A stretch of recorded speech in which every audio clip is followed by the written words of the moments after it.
Hey guys, Miss Horn again with your ELA tip of the day. Today's ELA tip of the day is focusing on informational text and using text features, specifically headings.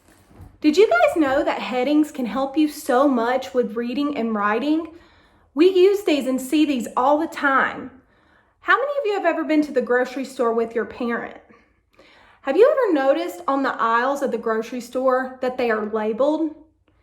If we didn't have those, what do you think would happen? That's right, it would probably take forever to find groceries. But because the aisles are labeled, we know where to find our things that we need from the grocery store. Say I'm looking for bread. Am I going to go down the aisle that has drinks? No. Why? Because it doesn't make sense, because it doesn't fit and I won't find what I'm looking for. I think of using headings kind of the way that I use a grocery store. You find the information that belongs under that certain heading. It helps finding the main ideas a lot easier. When writing, it helps your writing to be much more organized as well. Let's look at the title here. How to bake a cake. That's my topic. Now, using my inferencing, which is when I take what I know and I put it with what I think, I'm going to look for 3 headings that I could use to write a paper about how to bake a cake. All right, the first thing I think of is, what do I need to get started? In order to bake a cake, you need cooking utensils. You also need what? Ingredients. And I also need to know how long I need to cook it. So I'm going to use those 3 as my headings. Now you can see, for my paper, How to Bake a Cake, I've chosen 3 headings that I think will make a good paper. Cooking utensils, ingredients, and cook time. All 3 of these relate back to my overall main idea, how to bake a cake. Remember, each heading has its own sub-main idea. So what that means is, even though all of these work together to create the overall main idea, the headings provide you with sub-main ideas that have their own mini idea. Ingredients doesn't agree with cook time. If I put an ingredient in cook time, would it belong? No, it wouldn't. So my details that are underneath these headings have to match up to the heading in which it is referring to. Now you guys are going to help me sort some of these.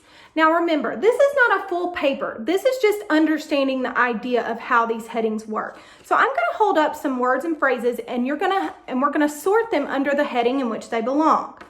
The first one that I have is measuring cup. What would that belong in? Cooking utensils, ingredients, or cook time? Measuring cup. It would go under cooking utensils. I couldn't put a measuring cup under ingredients, could I? No, you don't stir in the measuring cup. That would be nasty. Then you'd have plastic in your cake, and that would not be very good. So it goes under cooking utensils. Bake for 45 minutes. Where would that go? That's right, cook time, because it's talking about how long I need to cook it. So that's going to go there. Set the oven for 350 degrees. It's going to be Fahrenheit. Where would that go? Cook time, because not only do I have to know how long to cook it, but I have to know how hot to have it too in order to cook it the correct amount of time. Pan. Where's the pan go? Cooking utensils, because it's something that I cook with. All right. Eggs. Ingredients. That's right, because that now is something that I use to cook, unlike the measuring cup. All right. Sugar. That's an ingredient too. All right. Now let's look again at our overall headings and their details that are underneath. How to bake a cake. So cooking utensils. Notice that all of these items are cooking utensils. Measuring cup, pan, mixer, and mixing bowl. I wouldn't put any of these under here because that wouldn't make sense, would it? Now my ingredients, eggs, sugar, icing, and flour. All of these support ingredients. Cook time, bake 45 minutes, set the oven to 350. Both of those support cook time. I can't take them and move them around because my paper would be unorganized.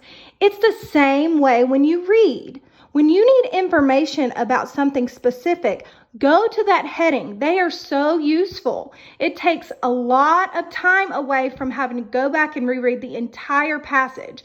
If I know I am looking for a question about ingredients, do I need to waste time looking in cooking utensils? No, I just hop down here and I don't even have to pay attention to these two if that's what the question's asking me.